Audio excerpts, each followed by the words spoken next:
रामेश्वरमला भाजपचा पराभव झाला, महाराष्ट्रात रामटेक तिथे भाजपचा पराभव झाला, पंचवटी नाशिक तिथे भाजपचा पराभव झाला. म्हणजे प्रभू श्रीरामानं हे पाप असं फेकून दिलं सगळं. पण तुम्हाला काय त्यांचं म्हणणं की एक फेक नरेटिव्ह तयार केला गेलाय, खोटा नरेटिव्ह आता परत नरेंद्र मोदीने काय केलं, लोहा लोहे को काटताय भाई. हा फेक नरेटिव्ह होता. आम्ही नाही म्हणत, हे बघा नाही नाही त्यांचं म्हणणं बघा की संविधानाचा एक लक्षात घ्या, नरेंद्र मोदी हे झुटों के सरदार आहे, अमित शहा त्या सरदारांचे बाप आहेत. हे का असतं फेक नॅरेटिव्ह? ही सुरुवात कोणी केली आहे देशाच्या राजकारणामध्ये? जर त्यांना 400 पार जागा मिळाल्या असत्या तर 100% त्यांना देशाचे संविधान नव्याने लिहायचंच होतं. डॉक्टर आंबेडकर जसं त्यांना पंडित नेहरूंचा इतिहास पुसायचा आहे, इंदिरा गांधींचा इतिहास पुसायचा आहे, बाळासाहेब ठाकरेंचं नामोनिशाण खतम करायचं आहे, तसं त्यांना संविधान खतम करायचं आहे. तुम्ही पहा ना लोक किती शहाणी आहेत. मी मगाशी म्हणालो की प्रभू श्रीरामाच्या प्रत्येक जागेवर त्यांचा पराभव झाला. ज्याने ज्याने संविधान बदलण्याची भाषा केली तो प्रत्येक भाजपचा नेता पराभूत झाला. फैजाबादचे जे खासदार लल्लू सिंग ते म्हणाले ना सगळ्यात आधी आम्ही संविधान बदलू, पराभूत झाले. ज्योती मिर्झा संविधान बदलू, पराभूत झाली. स्मृती इराणीच्या तोंडी भाषा होती ती पराभूत झाली. लोकांनी या सगळ्यांना पराभूत केलं. आणि आणि आणि आणि यांना मदत करणाऱ्या सगळ्यांना भारतीय जनता पक्षाला अशा अप्रत्यक्षपणे ज्या दलितांचे पक्ष होते, मायावती असतील, महाराष्ट्रात अनेक कोणी असतील, त्या सगळ्यांना सुद्धा लोकांनी घरी बसवलं. पण हा संविधान बदलाचा मुद्दा हा सर्वाधिक या निवडणुकांमध्ये चर्चेचा राहिला. कारण असं आहे की त्यांना जेव्हा आले ना एनडीएच्या बैठकीला त्यांनी आल्या संविधानाची प्रत नाटक आहे. मोदी हे ढोंग आहे, ढोंगाचं दुसरं नाव काय तर मोदी आहे. मोदी हे ढोंग आहे, इतक्या दिवसात त्यांनी कधी केलं नाही.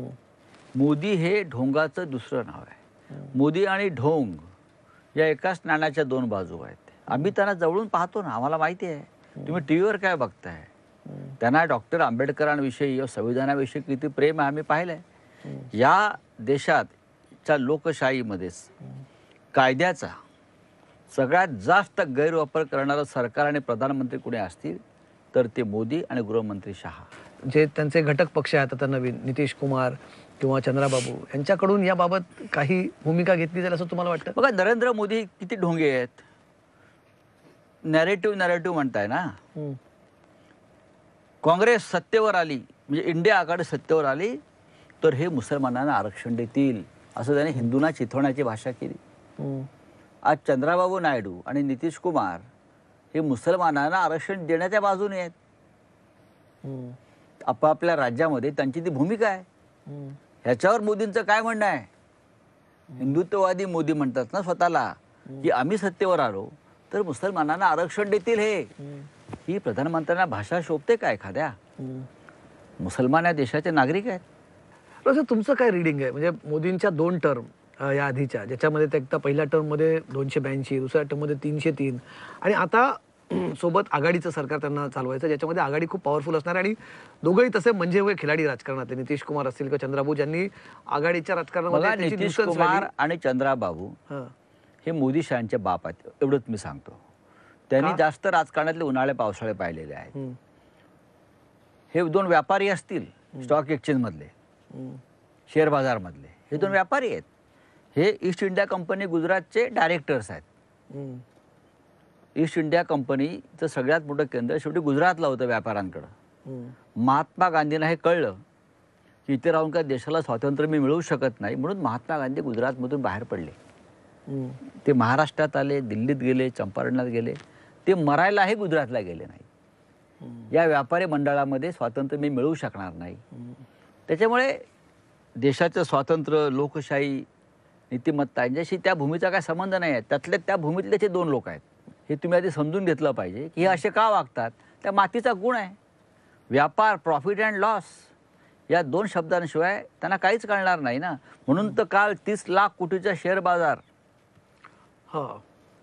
जे राहुल गांधींनी सांगितलं त्या सत्य आहे. त्यांचा संपूर्ण यांनी देशाच्या लोकशाहीचा शेअर बाजार केला, देशाच्या राजकारणाचा शेअर बाजार केला. तर तो शेअर बाजार जो गडगडला तो खरं तर त्या एक्झिट पोल्समुळे गडगडला. म्हणजे आम्ही आमच्या चॅनलवर आम्ही ती भूमिका घेतली की हा शेअर बाजार गडगडला एक्झिट पोल कशामुळे. कोणाच्या दबावामुळे आला? हां. एक्झिट पोलच्या माध्यमातून शेअर बाजारामधली उलाढाल कोणी केली? अमित शहा यांचा व्यवसाय काय आहे? कमलेश सुतार तुम्ही पत्रकार आहात, संजय राऊत व्यवसाय पत्रकारिता, कोणी डॉक्टर असतो, कोणी उद्योजक असतो, कोणी इंजिनियर असतो. अमित शाह सांगतात ना, मैं तो शेयर मार्केट में काम करता था, मुझे शेयर के बारे में अच्छा ज्ञान है, मैं वहाँ पैसा कमाता था. आता असा माणूस देशाचा गृहमंत्री झाल्यावर मूळ व्यवसाय सोडेल का? मोठ्या प्रमाणात तो स्वतःचं व्यवसाय वाढवतो शेअर बाजारामधला ना. 30 लाख कोटीपर्यंत घेऊन गेले. पण मग हे घडवून आणलं गेलं. राहुल गांधींनी आरोप केला. आम्ही पण प्रश्न राहुल विचारला. गांधी हे आमचा एक्झिट पोल म्हणजे मला एक आवर्जून सांगायचं येतं राहुलच्या इंटरव्ह्यूमध्ये की आम्ही एक्झिट पोल केला होता. मला माहिती आहे आपला एक्झिट पोल. आमचा एआयचा एक्झिट पोल सगळ्यात अॅक्युरेट निघाला. मला माहिती आहे. आम्ही प्रश्न विचारला पण की तुमच्या एक्झिट पोलमुळे हे मार्केटचं नुकसान झाल्याला जबाबदार कोण? हे सरकारने ह्याच्यात राहुल गांधींनी मागणी केली त्याची. नक्कीच जेपीसीचा मागणी केली आहे ना. आम्ही त्यांना त्याच्या बाबतीत फार त्यांना पाठिंबा देणार आहोत त्या सगळ्या विषयावरती. राहुल गांधींनी आतापर्यंत केलेला कोणता आरोप हा हवेतला आरोप नव्हता. जी. राहुल गांधीकडे मजबूत माहिती असते, कॉन्क्रीट माहिती असते, अभ्यास असतो. राहुल गांधीने केलेल्या प्रत्येक आरोप बरं का जर आपण पाहिला गेल्या 5 वर्षातला, प्रधानमंत्री मोदी आणि अमित शहा उत्तर देऊ शकले नाहीत. भाजपचा एकही नेता उत्तर देऊ शकला नाही. नुसतं आदळापड करणं म्हणजे उत्तर नाही. तुम्हाला असं वाटतं की दिल्लीत एक चर्चा सुरू की हा खूप मॉडरेट त्यांचा हा या टर्म मध्ये एक मवाळ मोदी बघायला मिळतील? अजिबात नाही. मोदी हे मवाळ असूच शकत नाही. बरं का कारवाया असतील एक लक्षात कमी होतील का? घ्या, गुंड हा जहाल किंवा मवाळ नसतो. राजकारणामध्ये जहालता आणि मवाळता असते, पण ज्याची प्रवृत्ती जी आहे. राहुल साहेब देशाचे पंतप्रधान आहेत आता. मी प्रधानमंत्र्यांशी बोलतोय, व्यक्तीविषयी बोलतोय. जी. जहाल आणि मवाळ कोण असतो? विचार असतो. तो त्यांना विचारच नाही ना. मी त्यांना त्या भाषेत बोलत नाहीये, पण त्यांच्या कामाची पद्धती त्याच पद्धतीचं आहे. जसं गुंड जो असतो तो आपल्या टोळ्या वापरून आपल्या विरोधकांचा खात्मा करतो. बरं का आपण पाहिलंय मुंबईमध्ये हे. तसं यांच्या टोळ्या कुठल्या आहेत? ईडी, सीबीआय, इन्कम टॅक्स हे त्यांचे शार्प शूटर्स आहेत. गुंडांचे शार्प शूटर असतात तसे. मगाशी जे म्हणालो की भारतीय जनता पक्षाला ज्या जागा मिळाल्या आहेत 220 काय 240, त्यातले 100 तर या टोळ्यांच्या माध्यमातून मिळवलेले विजय आहेत. ते या टोलधाडी आहेत सगळ्या. यांच्या माध्यमातून 10 वर्षामध्ये या देशामध्ये त्याने जो आतंक आणि दहशतवाद माजवला, हा दहशतवाद बरं का जम्मू काश्मीर मधल्या आतंकवाद्यांनी खलिस्तानी आतंकवादापेक्षा मोठा भयंकर आहे. फार मोठं स्टेटमेंट करतो. मी मोठं स्टेटमेंट नाही, मी जबाबदारीचे स्टेटमेंट करतो आहे. हा आतंकवादच आहे. हा आर्थिक आतंकवाद आहे. देशातल्या प्रमुख एजन्सीज ज्यांच्यावरती या देशाची श्रद्धा होती की ह्या खरोखर काहीतरी चांगलं काम करतील, भ्रष्टाचार नष्ट करतील, पण त्यांनी गुंड टोळ्यांचे सदस्य म्हणून काम केलं. आता याच्यात बदल होईल असं वाटतं आता या सरकारमध्ये? आता ती जबाबदारी नितीश कुमार आणि चंद्राबाबूवर आहे, कारण त्यांनी ते सुद्धा यातून गेलेले आहेत, त्यांनी भोगलेले आहेत. स्वतः चंद्राबाबूंनी हा संघर्ष केलाय. नितीश कुमार यांचा पक्ष सुद्धा याच माध्यमातून फोडण्याचा प्रयत्न केला अमित शहानी. हा नितीश शहांचा आरोप आहे ना आपलं नितीश कुमारांचा. नितीश कुमारांनी जेव्हा पलटी मारली आणि ते परत आरजेडी बरोबर गेले, तेव्हा ते काय म्हणाले? पडद्यामागून माझा पक्ष फोडण्यासाठी ईडीचा वापर केला. हे मी म्हणत नाही, नितीश कुमार म्हणतात. म्हणजे ईडी सीबीआयचा वापर या गुंड टोळ्यांप्रमाणे केला की नाही हे जे मी म्हणतोय, तुम्ही जे म्हणताय अहो तुमचं गंभीर स्टेटमेंट आहे. गंभीर नाही, मी यांची स्टेटमेंट सांगतो आहे. चंद्राबाबू नायडूची 2019ची स्टेटमेंट्स पहा आपण. काय म्हणतात चंद्राबाबू नायडू की मोदींनी सिस्टमॅटिकली हा शब्द आहे त्यांचा, देशामधलं ईडी, सीबीआय, इन्कम टॅक्स, निवडणूक आयोग या सगळ्या संस्थांचं खाजगीकरण केलंय आणि त्यांच्या माध्यमातून ते देश आपला ताब्यात घेऊ इच्छित आहेत. हे चंद्राबाबू नायडू यांचं स्टेटमेंट 2019 साली आहे. त्यांच्या ट्विटर अकाउंटला अद्याप असायला पाहिजे. ते तुम्ही पहा. देशाची लोकशाही नरेंद्र मोदीमुळे धोक्यात आलेली आणि आपण लढलं पाहिजे.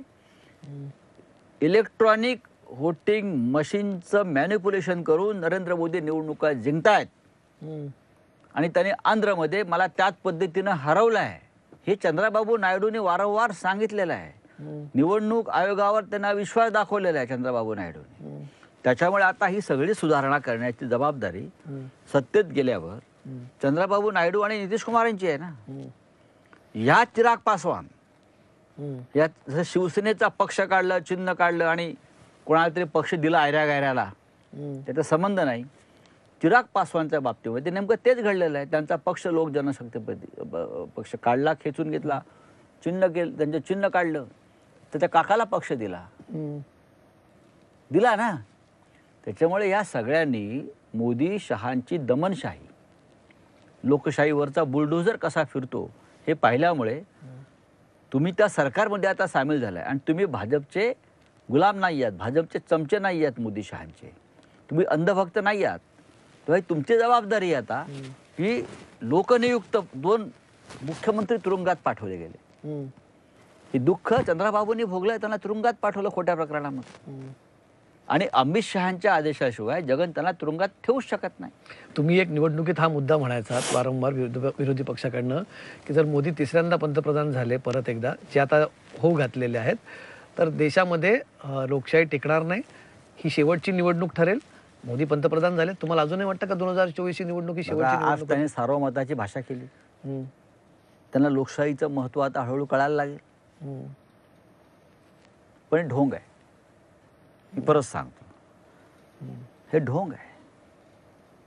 देशातली शेवटची निवडणूक ठरेल ही आम्हाला भीती होती जर मोदींना 400 पार हा आकडा पार करता आला असता. पण या देशातली 140 कोटीची जनता आहे ती म्हणजे अंधभक्त नाही. त्यातले काही अंधभक्त असतील, असू शकतात, पण उरलेल्या जनतेनं असा निकाल दिला की नरेंद्र मोदींना यापुढे लोकशाहीची जपमाळ ओढत बसावी लागेल. ही जनता जागरूक आहे म्हणून या भगवान शंकराच्या अवताराला, विष्णूच्या अवताराला त्यांच्या काशीमध्ये निवडणूक जिंकण्यासाठी संघर्ष करावा लागला. मैं तो काशी का पुत्र हो जी, गंगा माँ ने मुझे बुलाया है जी. तर हे जी जी जी जी जे आहे पहिल्या 3 राऊंडमध्ये मागे पडले प्रधानमंत्री आणि 1,60,000च्या जेमतेम त्या मताधिक्यानं जिंकले. जे 5 लाखानं जिंकले, 4.5 लाखानं कधी जिंकले. त्यांच्यापेक्षा अमेठीमध्ये कृष्णलाल शर्मा, राहुल गांधीच्या पीएला मताधिक्य जास्त आहे. वायनाडमध्ये राहुल गांधी आणि रायबरेलीमध्ये राहुल गांधीचं मताधिक्य 4-4 लाखाचं आहे. लक्षात घ्या, वाराणसीच्या जनतेनं सुद्धा मोदींना नाकारलेलं आहे. मोदींचे 17 केंद्रीय मंत्री पराभूत झाले, महाराष्ट्रात 4 केंद्रीय मंत्री पराभूत झाले. गडकरी हे भाजप म्हणून नाही, व्यक्तिगत म्हणून निवडून आले. गडकरींवरचं, नितीन गडकरींवरचं लोकांचं प्रेम की कधीतरी हा माणूस स्वाभिमानानं या हुकुमशाहीविरुद्ध उभा राहील ही एक आंधळी आशा म्हणून लोकांनी नागपुरात त्यांना मतदान केलं आहे. आता तेही पडले असते. विकास ठाकरे यांनी फार जोरदार लढत दिली. 5 लाखांनी जिंकणं असं आमचे गडकरीजी म्हणत होते. तुम्ही जो आता उल्लेख केला गडकरींच्या बाबतचा, म्हणजे असं तुम्हाला वाटतं की भाजपमध्ये आता मेजॉरिटी नाही आहे, पक्षामध्ये नेतृत्व बदलाची चर्चा झाली असती, म्हणजे कुजबुज तर सुरू होती, ती समोर कधी आली नाही, पण भाजपमध्ये नेतृत्व बदल होऊ शकतो. आणि अनेकदा जेव्हा अशी चर्चा होते तेव्हा गडकरींचं नाव तिथे प्रामुख्याने येतं. गडकरींचं नाव प्रामुख्यानं येतं म्हणजे असं आहे की त्यांनी त्यासाठी स्वतःही काही हालचाली केल्या पाहिजेत. लोक स्वतः त्यांच्या वतीनं टाळ वाजवतात. हे काहीतरी करतील, हे काहीतरी करतील, असं नाही होत.